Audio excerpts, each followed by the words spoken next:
I bring you greetings on behalf of the National Bar Association.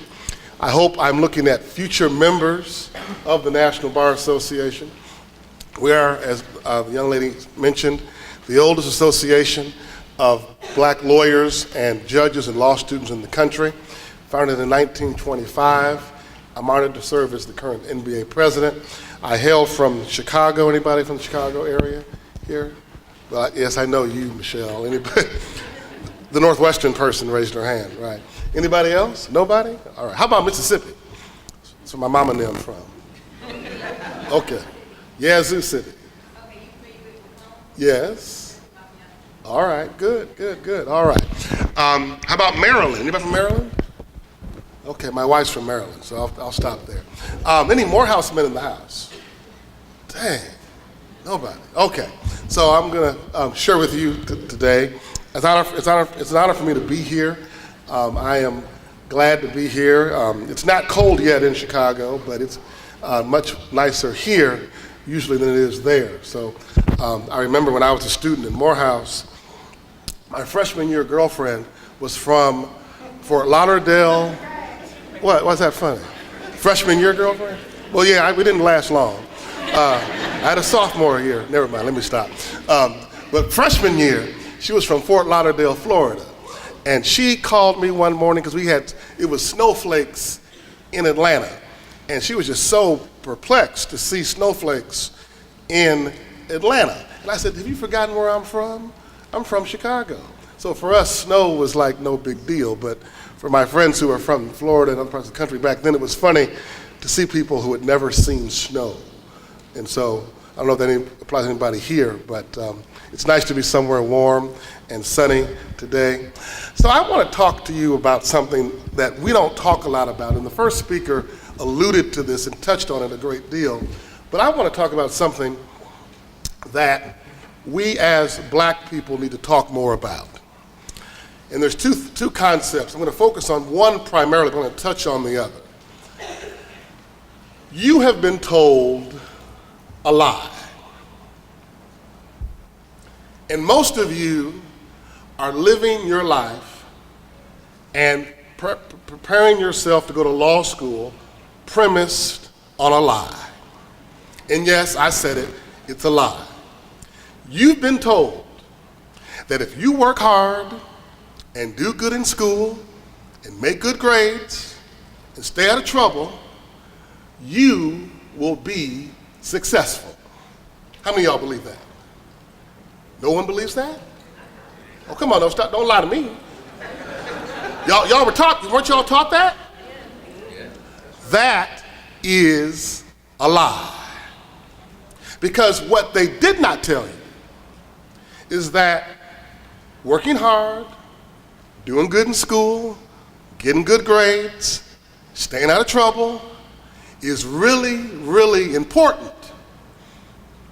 And that'll get you in the door. But what makes you ultimately successful is relationships and access. And see, we in Black America, we don't talk about that like we should. Now, our real light-skinned brothers and sisters, the real light-skinned brothers and sisters. I'm not talking about light-skinned black people right now. I'm talking about the real light-skinned brothers and sisters. They get that. They're all about relationships. We believe we need to work hard and I'm gonna make it on my own. I'm gonna do this by myself. You try that if you want to. We, in our community, have to understand that relationships will be the ultimate determining factor of your success. Because here's what you gotta realize. All y'all smart. Y'all are in college. All y'all head to law school. All of you have A-type personalities. All of you are gonna be at the right law school. You're gonna join the right sorority or fraternity. You're gonna be invited to private social clubs. You're gonna be invited to a lot of different private affairs. But guess what? I don't don't care how smart you are. If I don't like you, I'm not going to hire you. If I don't like you, I'm not going to invite you to my party. If I don't like you and someone calls me about you, I'm going to tell them, no, not that one.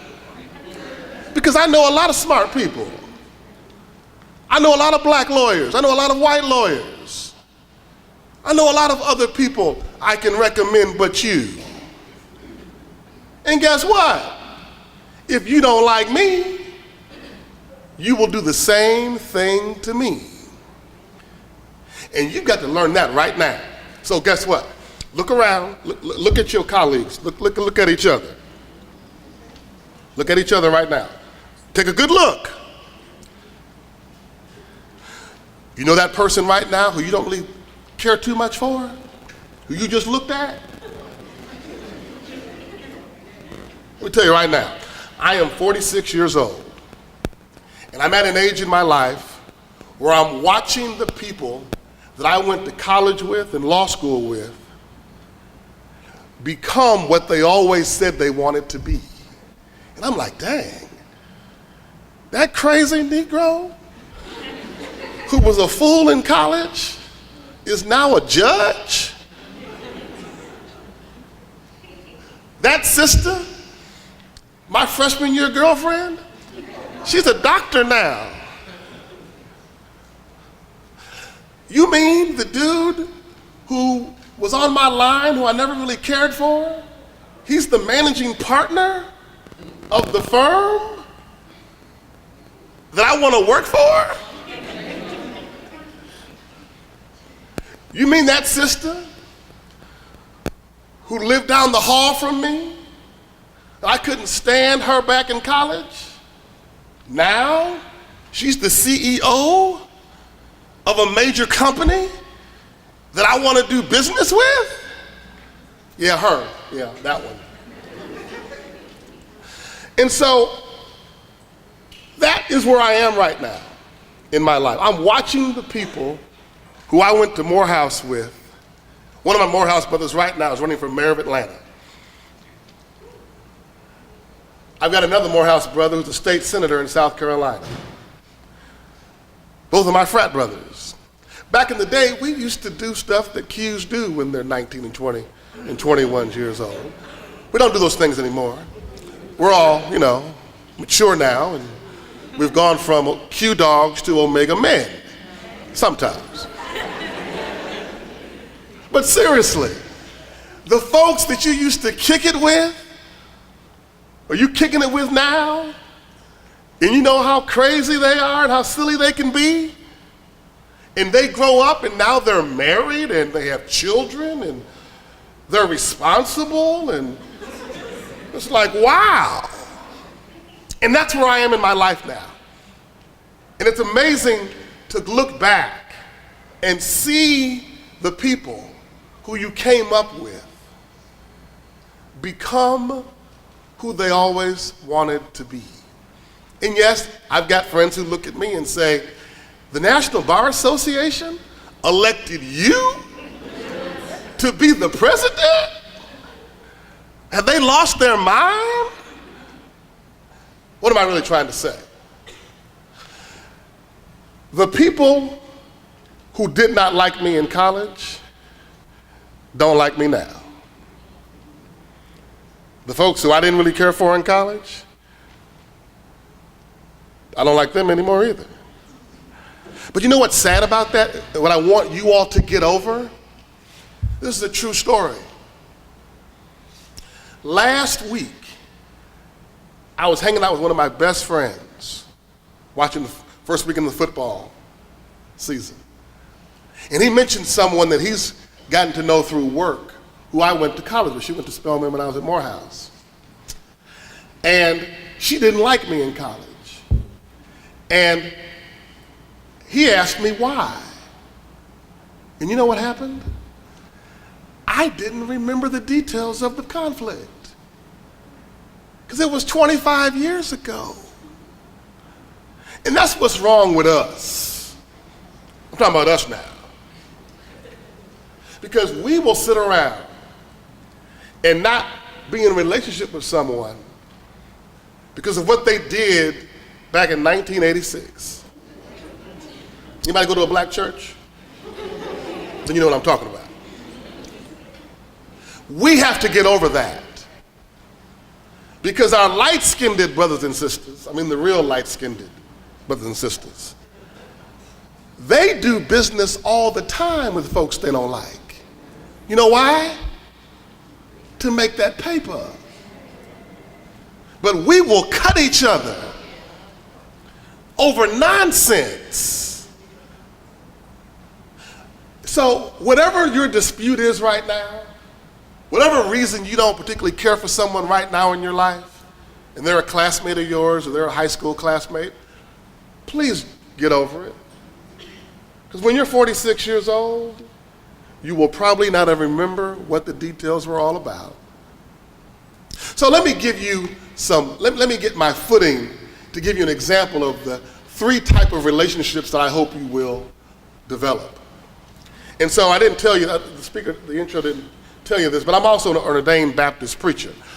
I'm not going to preach a sermon to you, but I want to give you some context from a biblical perspective of relationships. How many of y'all have heard of King David? Okay.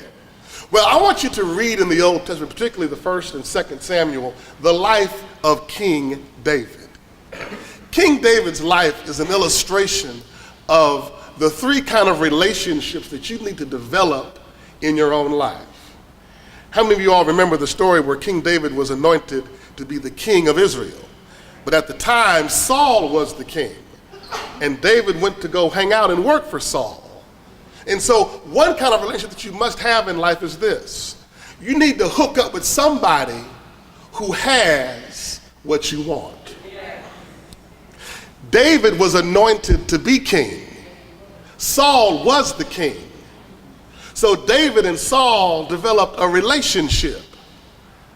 There is somebody you need to connect to who has what you want. If you want to be president of the National Bar Association one day and lead the largest association of black lawyers in the country, I want you to call the guy that just had the job before I did. I'm just kidding. You need to get to know me, right? If you want to be a judge, if you want to be a partner of a law firm, if you want to be a successful business person, you need to have a relationship with people who have where you're trying to go. So I heard the sisters say you need to network. Do more than just network. What do I mean by that? Just don't get our business card this weekend. You need to blow my email box up with the folks you meet this weekend. You need to be persistent because I'm busy and I will ignore your first email, I promise you. It's not personal. It's not personal. They will too. They'll get back to you eventually, but we're busy. So if you want to get my attention, you need to be persistent. You need to have relationships with people who have what you want, who have achieved what you're trying to achieve. And you need to learn their story. You need to learn their journey. You need to learn how they got to where they got. And I promise you, it's not all because of hard work, doing good in school. This past week, I had lunch with the first man who ever gave me a job after law school. A real light-skinned brother, really, really light-skinned brother. He took me to lunch at the country club where he's a member of. And we reconnected because we kind of had lost touch. But I remember him being a cool, sophisticated white guy. And I learned some things from him. And I told him something that he taught me about being a lawyer. I recall one day we were driving back from a client meeting, and I was telling him about a particular statute in Illinois law that was not favorable for our client, and how we could not win a particular matter because of the current law. And he said to me something that I never have forgotten, that's been one of the hallmarks of my life with respect to being a lawyer and being someone in public service. He said, well, if the law's not in our client's favor, we'll change the law. I was like, dang. we gonna change the law? And we spent the next 2 years lobbying the Illinois legislature to amend a particular statute in favor of our client. And as soon as I left the firm, about 2 months later, that law, that amendment was passed. Develop relationships with the people who have what you want and are where you are trying to go. Not only did David have a relationship with Saul, David had a relationship with Saul's son named Jonathan. Jonathan and David were best friends. David and Jonathan loved each other as brothers. The Bible says that what greater love is this than for a man to lay down his life for his brother. They were colleagues. They were like iron sharpening iron. The other relationship that you need to have is with your colleagues, with each other. You need to be each other's support system, each other's support base. Iron sharpening iron. If you and your boy are only talking about football, basketball, and girls, or young ladies, I'm sorry, you're having a very small-minded conversation. Now, don't get it twisted. I've been there. I like football. I'm in a fantasy league. I'm obsessed, I admit. I'm mad right now that the Bengals lost last night. I picked them to win. My boys and I talk about sports. Yes, men talk about women. Women talk about men. But you know what we don't talk enough about? How to make money together. How to build businesses together. You know what y'all should be talking about right now? Oh, look, you go to law school, I go to law school. When we get out, let's form a firm together. Let's pick a city. Let's pick a state. Let's pick a part of the country. And we're going to start a law practice together. Let's grow the largest black law firm in North Carolina. Let's grow the biggest and baddest law firm in the South or wherever you happen to be from. Some sisters should get together and say, we're going to grow the largest black female-owned law firm in this part of the country. Iron sharpening iron. Start having those conversations. And the problem with a lot of our black organizations, our sororities, our fraternities, our social clubs, when we have our business meetings, I love the bros. I'm sorry, let me say it this way. I love Omega, but the bros stress me out. Anybody here in a fraternity? Anybody? Not yet? Okay. What frat are you in? Alpha? Okay, you have the same problem we got. I know you love Alpha, but the bros get on your nerves, don't they? You can preach this sermon right now. Because you know what happens? We have chapter meetings, and we talk about and argue about the most small, mundane, silly things. How were you made? Did you pledge right? Do you know the hymn? Do you know the founders' middle names? What? I would love for the alphas and the Qs and the noops and everybody else, sigmas, iota, to have a chapter meeting and say, you know what we're going to do? We're about to buy up this block of property. Or we're going to redevelop the property and build senior citizens' homes for seniors in our community. Let's argue about, you know what? Let's argue about should we build a senior citizens' home or a youth center. Let's have that fight. But we fight about the smallest things. And so I'm asking you, your generation, to do better than my generation. Work together and have important conversations about real stuff that matters. We can talk trash about who's better, the Qs or the alphas all day long. We should do that, tonight at the reception. We can talk a little trash. But at the chapter meeting tomorrow morning, let's have some serious conversations about our business. David and Jonathan were colleagues. They were best friends. They loved each other as brothers.